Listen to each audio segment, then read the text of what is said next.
우리 다 같이 말씀 로마서 5장 1절부터 11절입니다. 그러므로 우리는 믿음으로 의롭다 하심을 받았으므로 우리 주 예수 그리스도로 말미암아 하나님과 더불어 평화를 누리고 있습니다. 우리는 또한 그리스도로 말미암아 지금 서 있는 이 은혜의 자리에 믿음으로 나오게 되었으며 하나님의 영광에 이르게 될 소망을 품고 자랑을 합니다. 그뿐 아니라 우리는 환난은 자랑합니다. 우리가 알기로 환난은 인내력을 낳고 인내력은 단련된 인격을 낳고 단련된 인격은 희망을 낳는 줄을 알고 있기 때문입니다. 이 희망은 우리를 실망시키지 않습니다.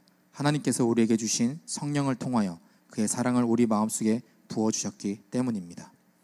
우리가 아직 약할 때 그리스도께서는 제때에 경건하지 않은 사람을 위하여 죽으셨습니다. 의인을 위해서라도 죽을 사람은 거의 없습니다. 더욱이 선한 사람을 위해서라도 감히 죽을 사람은 드뭅니다. 그러나 우리가 아직 죄인 되었을 때에 그리스도께서 우리를 위하여 죽으셨습니다.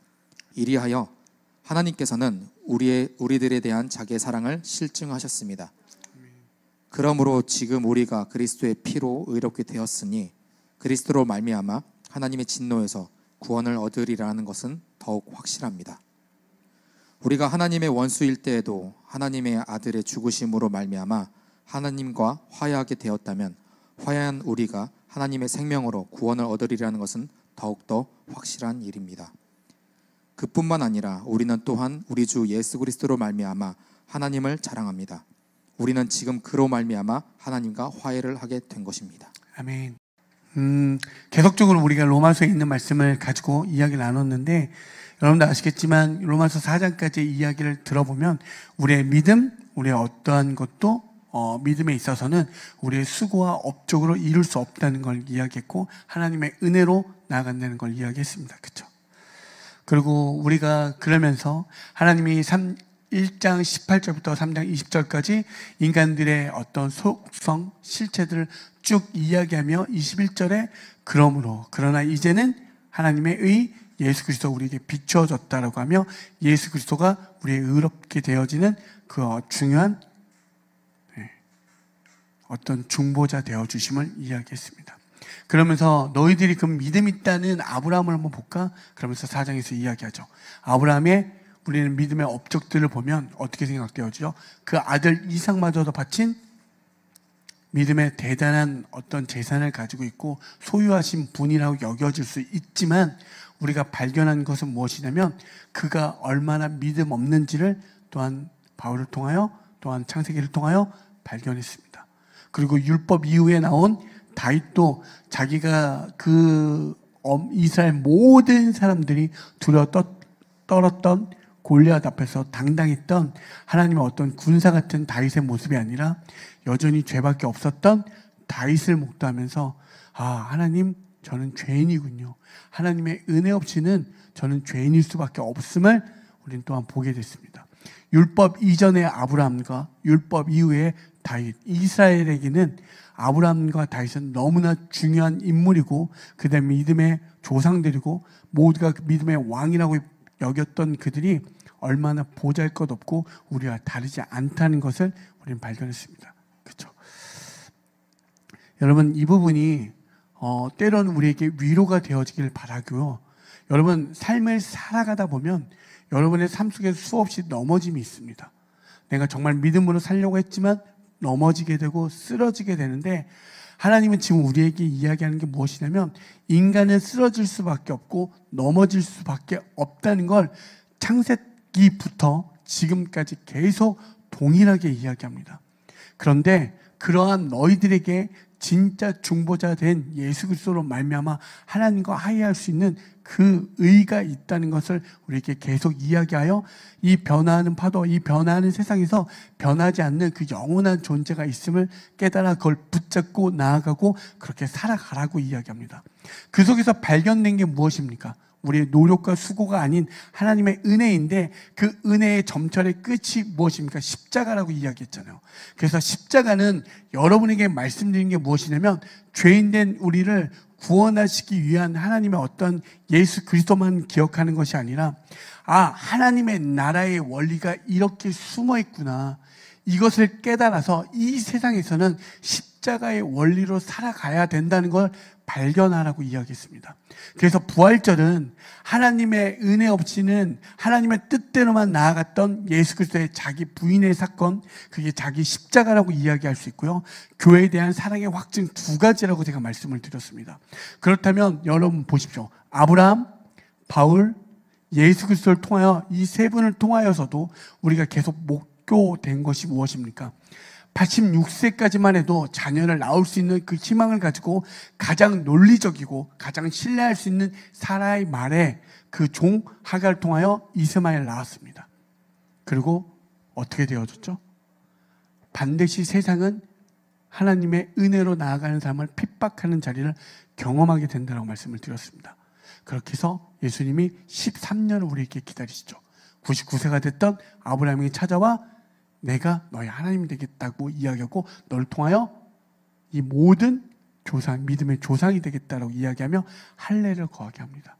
할례는 무엇을 뜻한다고 했죠? 자르다. 내 모든 내가 할 수 있는 모든 것을 잘라내 하나님 은혜로 나아가겠다는 것을 보여주었습니다. 그게 아브라함이었죠. 그렇죠? 그게 그 안에 십자가가 들어가 있잖아요. 하나님의 은혜로, 하나님의 십자가로, 하나님의 구원의 역사로 이루어가겠다고. 다윗도, 바울도 하나님을 목도하니 사람마저 죽이면서까지 자기의 어떤 것을 증명할 수 있는 그 당당함이 있었던 그 바울조차도 하나님을 만나니 어떻게 되어졌죠? 그 앞에 엎드려질 수밖에 없는 거죠. 그리고 내가 그동안 쌓았던 모든 근접탑을 어떻게 배설물로 여기고 오물로 여기고 나의 고상한 모든 칙은 예수 그리스도라고 주장하는 삶으로 살게 되어지죠. 예수님도 마찬가지죠. 태어날 때부터 어떻게 되어지죠? 말구유에서 그 썩은 십자가를 향해 나아갑니다. 이게 십자가의 원리라고 이야기하죠. 그런데 그 십자가의 원리를 깨달아 5장에 넘어가서 이제 어떻게 이야기합니까? 5장 지금까지의 이야기를 11절까지 있는 이야기 속에서 그 믿음으로 의롭다함을 얻었으니 이제 어떻게 하죠? 예수 그리스도로 말미암아 하나님과 화평을 누릴 수 있다라고 이야기합니다. 이제 너희들, 우리들, 모든 성도들은 내가 할 수 있는 게 아니구나. 하나님의 믿음으로 의롭게 되었으니 이제 예수님 때문에 우리는 하나님과 화평을 누릴 수 있다라고 이야기합니다. 그리고 하나님의 영광에 이르게 된 소망을 자랑하며 살아갈 수 있다라고 이야기합니다. 아멘 아닙니까? 더 나아가서 뭐라고 이야기하냐 아십니까? 3절에 이렇게 이야기합니다. 환난 중에서도 즐거워하며 자랑하며 살 수 있다라고 이야기합니다. 점점 어떻습니까? 아멘이 희미해지죠. 네. 그래. 예수님 때문에 아멘. 그래. 아멘. 그런데 환난 가운데서 그것을 자랑하며 즐거워하며 살아갈 수 있다라고 이야기합니다. 아멘입니까? 이 아멘 속에는 수많은 것이 내포되어지죠. 아멘이라 할 수 없지만 아멘이라 하는 저 목사님을 내가 그래도 구제해 줘야겠다는 어떤 가엾게 저를 긍휼히 여기는 마음이 있을 수도 있겠지만, 그런데 환난은 인내를, 인내는 연단을, 연단은 소망을 이렇게 이야기합니다. 그리고 그 소망은 우리를 실망치 아니한다라고 이야기합니다. 이게 오늘 5장에 있는 주된 말씀이에요. 그럼 여러분에게 쉽게 말하면 하나님과 연합됐대요. 신과 연합된 상태가 되어지니 그 까짓 거, 옛날 무슨 그런 개그도 있죠. 까짓 거 환란이 찾아와도 능히 이 정도야 이렇게 나아갈 수 있다라고 이야기하는 거예요. 여러분 그러면 한번 정말 다시 한번 질문해 보죠. 환란 가운데 화평을 누리고 계십니까?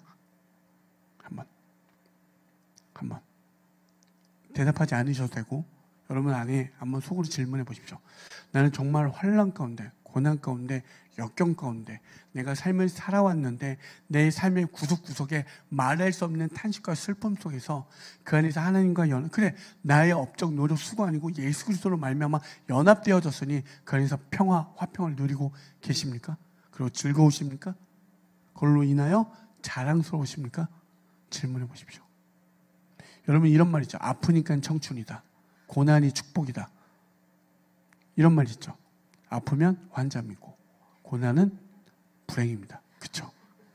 여러분 우리가 쉽게 이야기하지만 쉽지 않습니다. 환란이 찾아오잖아요. 진짜 어려움이 찾아오면 눈물밖에 나지 않습니다. 그냥 아무 말도 할 수 없고요. 눈물만 뚝뚝 떨어지고요. 꺽꺽거리게 되고 그조차도 더 아프면 아무런 말도 없고요. 무기력해집니다. 그 침대에서 일어날 힘조차가 없습니다. 거기서 예수님을 찾을 수 있다고요? 아니요.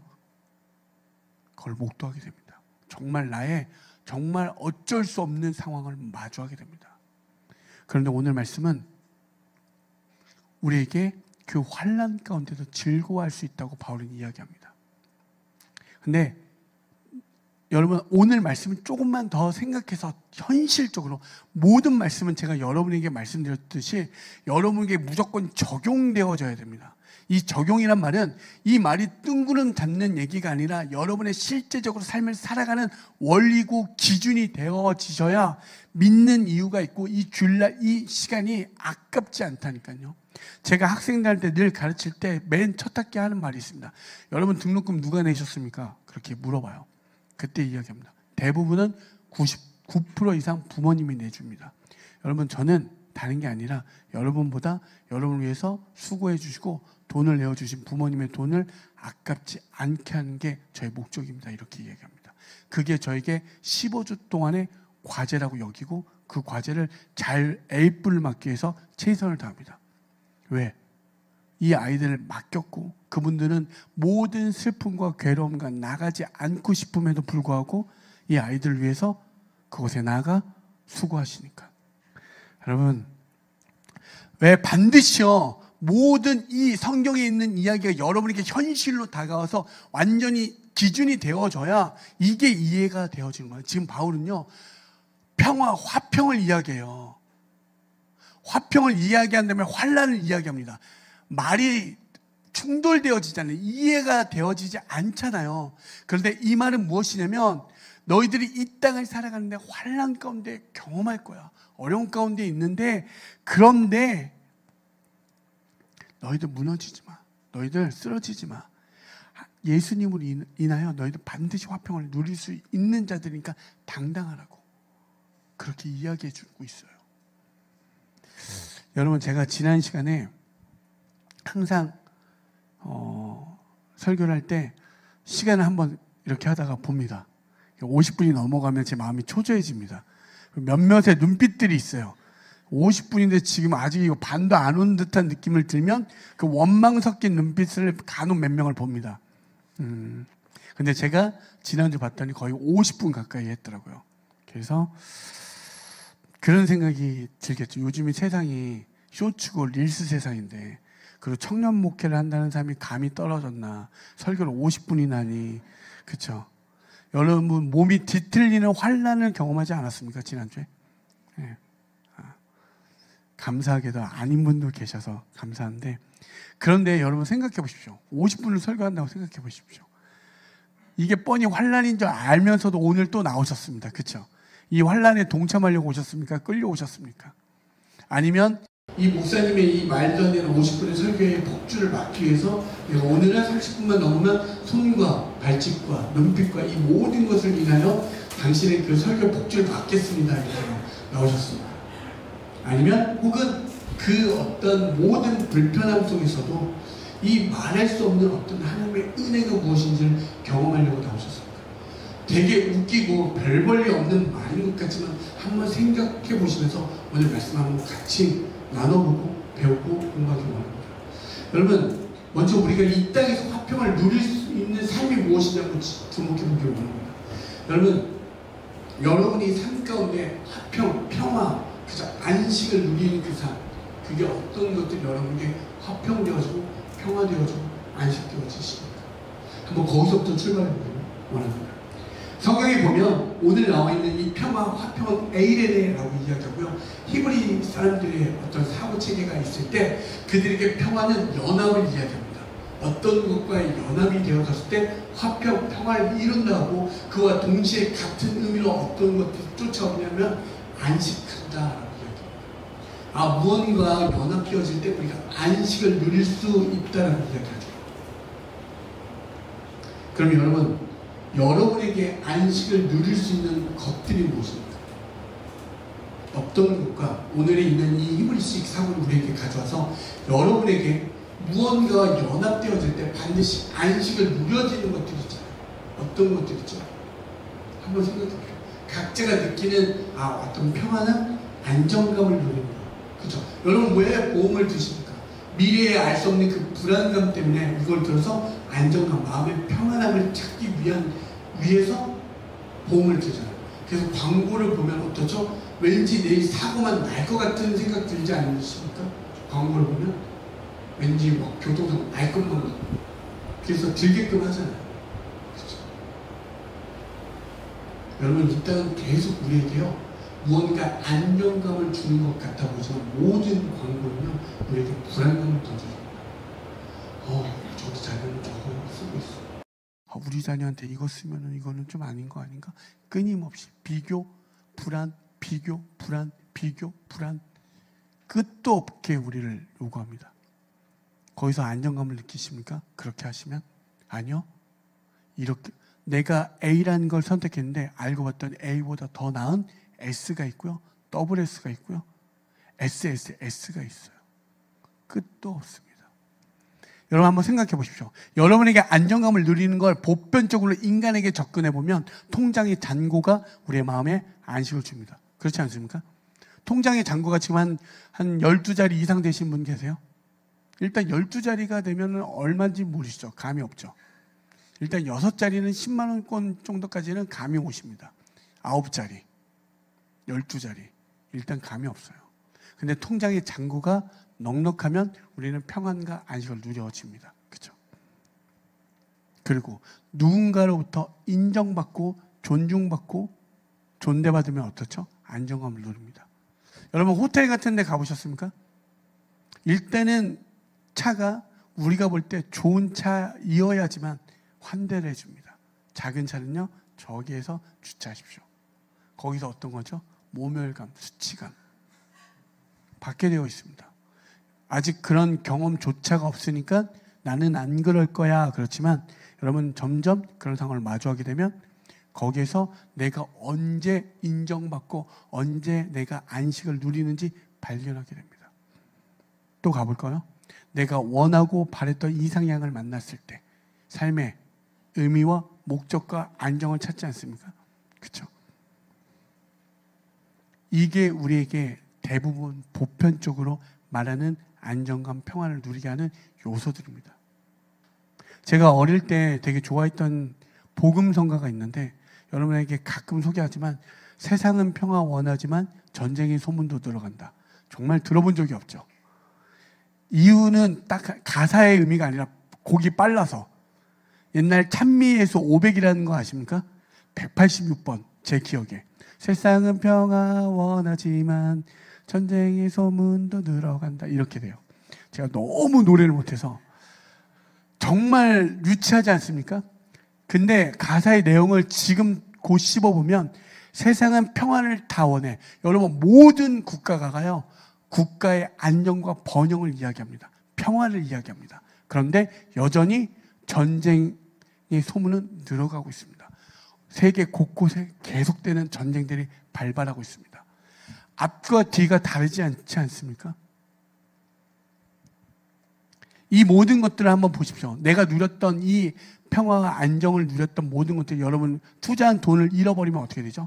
삶의 극단적 선택을 해서 삶의 목적을 잃어버리고 극단적 선택을 합니다.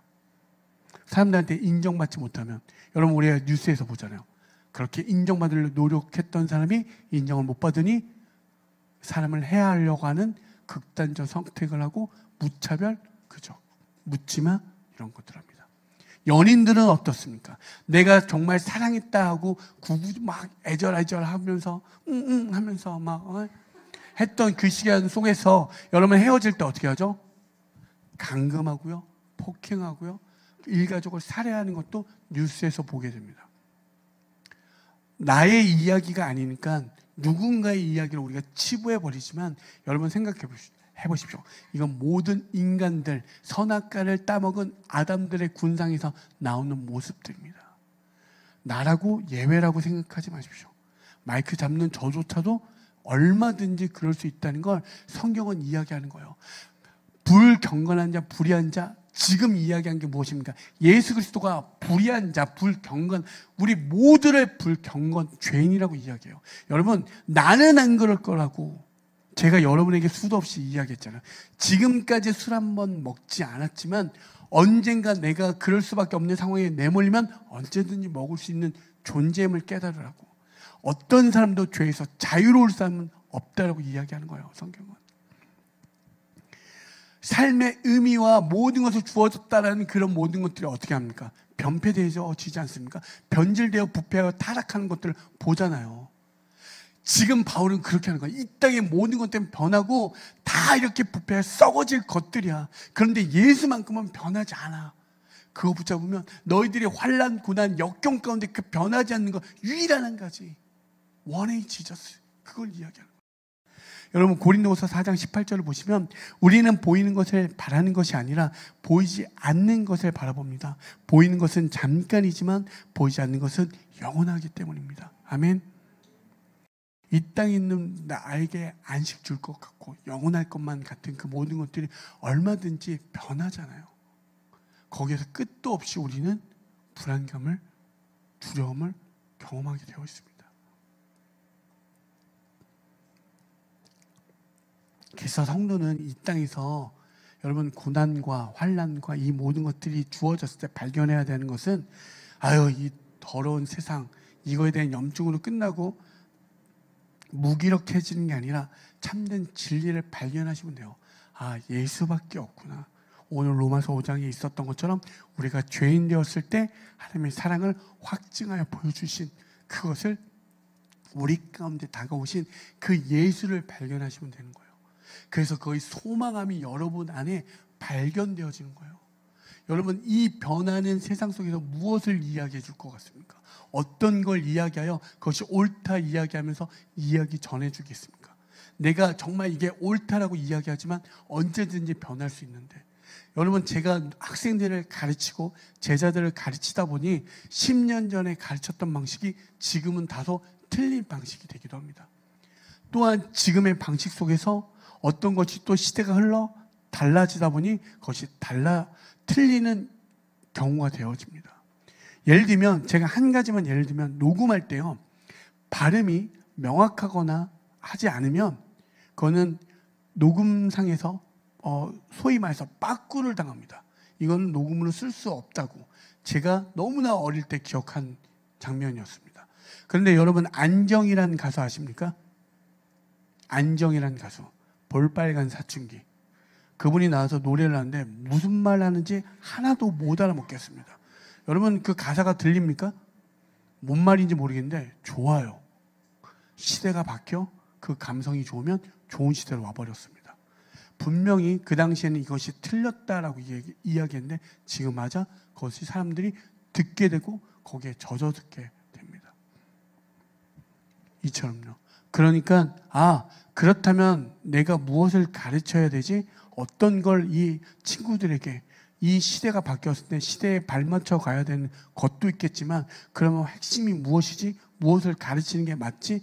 그러다 보니까 그 원리적인 것, 기본적인 것, 그것들에 충실하여 전할 수밖에 없게 되는 게 있습니다.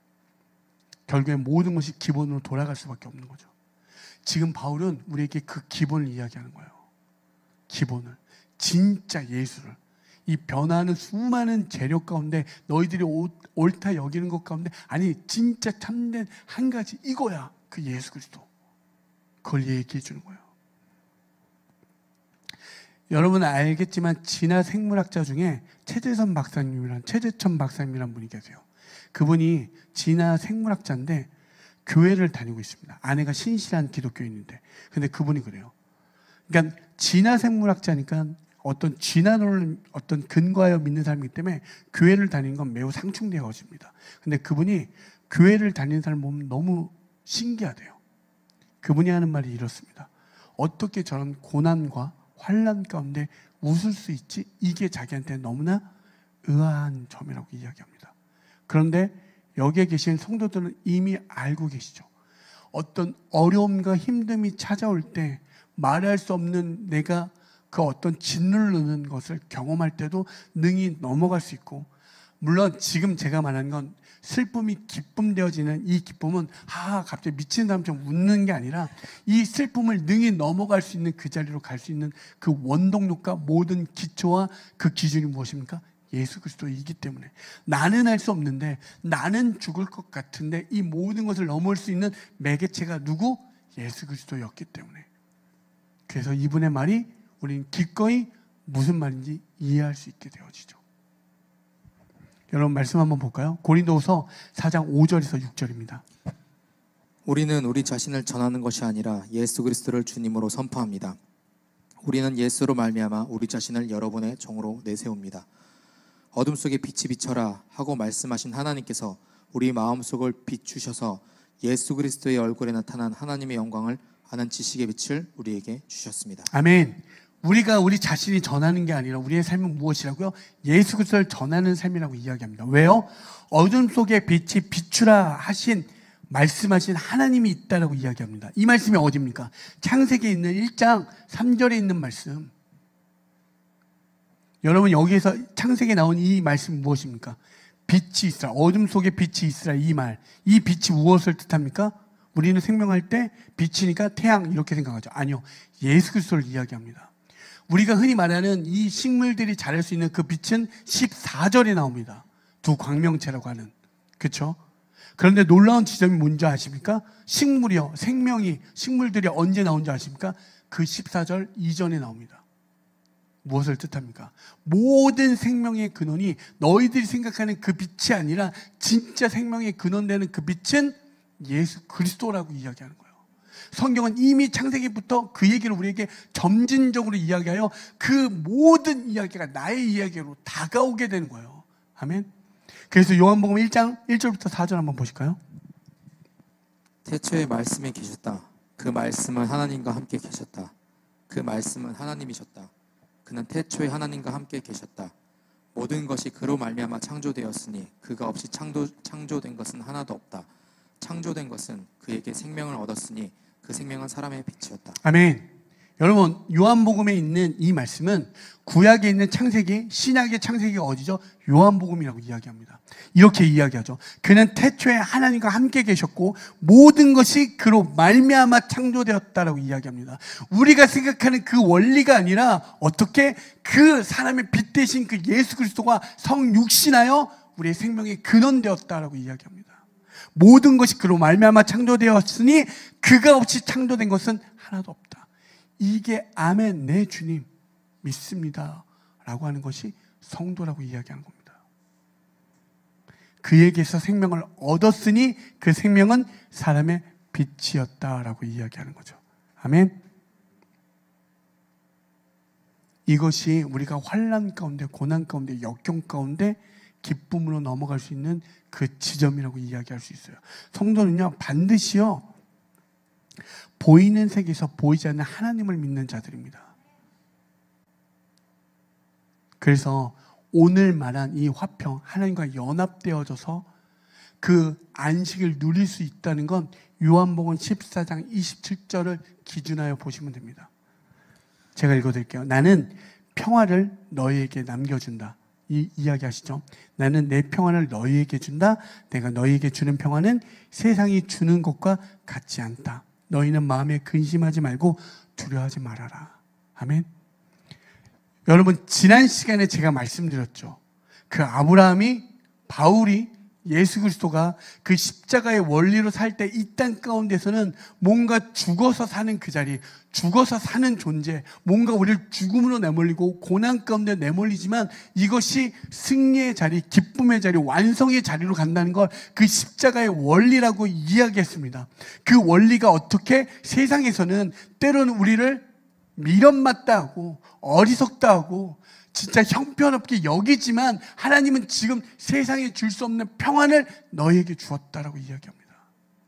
그러니까 그 어떤 뛰어난 학식을 배운 사람조차도 이해할 수 없는 영역이 부딪히게 되어지는 거죠. 아멘. 이게 성도입니다. 성도는요 그 보이지 않았던 것이 보이는 자들입니다. 주님의 은혜로 예수 그리스도로 말미암아 이것을 누릴 수 있게 되어진 거예요. 아멘. 여러분 환난 가운데 즐겁거나 자랑할 수 있는 사람은 단 한 명도 없습니다. 저는 그렇게 하는데요 하신 분 혹시 계십니까? 환난이 오더라도 전 능히 예수 그리스도를 자랑할 수 있습니다. 그런 분들한테는요 단체로요, 제가 아직 성화가 덜 돼서, 여러분 환난 가운데요 절대로요 기뻐할 수 있거나 자랑할 수 있는 사람은 단 한 명도 없습니다. 내가 버틸 수 있으니까, 그 환난의 깊이가 낮으니까 내가 버텨낸 것뿐이고, 그보다 내가 버틸 수 없는 그 환난이 찾아오면 모든 사람은 억소리 나고 좌절하고 아무 소리도 못하고 눈만 감으면 주룩주룩 눈물을 흘리는 삶이 될 수밖에 없습니다. 여러분, 그러면 그럴 때 어떻게 하죠 아십니까? 기도하십시오. 하나님이 우리에게 평안을 주신다 분명히 말씀하셨고, 생명의 근원 되어져 주시고, 그 마음이, 그 하나님의 사랑이 우리 가운데 찾아오셨다라고 이야기합니다. 이건 기복신앙을 이야기하는 게 아니에요. 그냥 정말 예수를 수단 삼아 나의 어떤 유익과 자랑으로 삼으려고 하는 게 아니라, 여러분 그 자리에 있을 때 진짜 어떠한 탄식, 곡소리밖에 나오는 게 없습니다. 그때 주님을 붙잡으시라고요. 생명 되시고 근원 되신 그분을 붙잡고 나아갈 때 그분이 세상에 줄 수 없는 평안과 안식을 주시고 인도한다는 사실이에요. 그럼 여러분 이런 반문도 하고 싶죠. 나는 그런 사랑을 받아본 적이 없습니다. 이 땅에서 부모도 저에게 그런 사랑을 준 적이 없습니다. 그러니까 기도해보라고요. 세상이 줄 수 없고요, 부모도 줄 수 없는 그 사랑을 경험하고 목도할 수 있다는 걸 이야기하는 거예요. 여러분 진심으로, 제가 여러분에게 어떤 강요나 싫은 소리나 무언가 막 저를 주장하는 게 아니라 진짜 그 예수를 붙들어 보시라고요. 그분이 우리에게 그 평안을 주신다라고 이야기합니다. 성경은 다른 걸 이야기하지 않아요. 생명의 근원 되신 그 예수를 소개하고 있습니다. 모든 것들은 다 변할 수밖에 없다니까요. 모든 것은. 제가 아주 인상 깊은 게 한 가지 더 있습니다. 무슨 연애 프로그램이었습니다. 이제 서로 마음이 이제 오가요. 이제 사귈 것 같아. 될 것 같은데 갑자기 누가 등장해요. 그러더니 내가 생각했던 그 사람보다 더 매력적이고 더 아름답거나 더 멋진 사람을 갑자기 딱 등장시킵니다. 제가 그걸 보면서 인간의 본성과 실체를 아주 정확하게 깨뜨려, 이 사람은 매우 신앙적인 사람이다. 인간의 실체를 아주 교묘하게 건드리는 프로그램입니다. 여러분 성경은요 두 가지만 보시면 돼요. 인간의 이 민낯, 실체를 보시면 되고요, 그것 가운데 어떤 것도 온전한 게 없어요. 진짜 사랑의 눈빛들을 교환했다니까요. 이제 곧 손만 잡으면 이제 사랑의 결실을 맺는 자리로 가는데 갑자기 등장해요. 사단이 등장한다니까요. 선악과만 따먹어봐. 너 진짜 신처럼 될 수 있어. 이렇게 얘기해요. 너 저 사람 포기할 수 있어? 끊임없이 요구해요. 여러분 그게 인간의 실체예요. 그걸 이야기한다니까요. 근데 주님은 우리에게 들어오셨어요. 너 안 되지만 내가 갈게. 내가 널 위해서 창세 때부터 변함없이 그 약속, 한 번도 바뀌지 않는 그 약속을 점진적으로 이야기하고 있어요. 그게 여러분의 이야기가 스토리가 되는 거예요. 여러분 모든 건 그 사람의 삶의 스토리가 있지 않습니까? 단순히 이 삶이 어떤 걸 이야기하는 게 아니라 오랜 삶을 살다 보니 그것이 그 사람의 삶의 스토리가 되고, 그 스토리는 감동이 되어집니다. 그렇지 않습니까? 예수님의 이야기가 지금 여러분의 삶에 감동이 되어져야 돼요. 그래서 내가 기꺼이 예수의 삶으로 살지 않습니까? 그걸 이야기하는 거예요. 하나님의 나라가 이해하는 모든 이야기는요, 하나님의 통치 가운데 들어가겠다라고 이야기하는 거예요. 하나님의 말씀하신 그것에 근거해 살겠다는 것이 하나님의 나라로 사는 자녀들의 삶입니다. 아멘. 그렇게 살아내시면 돼요. 오늘 그 이야기를 하는 거예요. 결국에 이 변화는 수많은 파도 속에서 변함없는 하나님이 계신다는 것을 이야기하고, 그 하나님 붙잡고 살아가실 때 우리가 나아갈 수 있다는 거예요. 아멘. 여러분 환난 중에 우리는 화평할 수 없습니다. 정말 힘들 수밖에 없는 존재인데, 예수 그리스도로 말미암아 화평케 되는, 세상이 줄 수 없는 평안과 안식을 누릴 수 있음을 기억하셔서 여러분 이 땅 가운데 살아가실 때 당당하십시오. 조금은 어깨를 펴시고 여러분의 지난날의 삶의 어떤 무게의 죄의 어떤 것에 조금은 능히 아신다니까요. 다 아신다니까요. 그런데 내가 불경건한 자들, 죄인 되었을 때 하나님의 사랑을 보이게 확증하여 나으셨다라고 이야기해요. 그래서 조금은 어깨를 펴시고 내가 그러면 하나님 이 땅 가운데 하나님의 나라 그 통치 가운데 살기 원합니다. 알려주시고 가르쳐 주십시오. 말할 수 없는 그 힘듦이 찾아올 때 또 무너질 수밖에 없는데, 그렇다면 세상에 줄 수 없는 그 평안과 안식으로 살아가는 것이 성령님 나에게 말씀하여 주사 오늘 그렇게 살아가게 하여 주시옵소서. 그 은혜가 우리 모두에게 있길 소원합니다.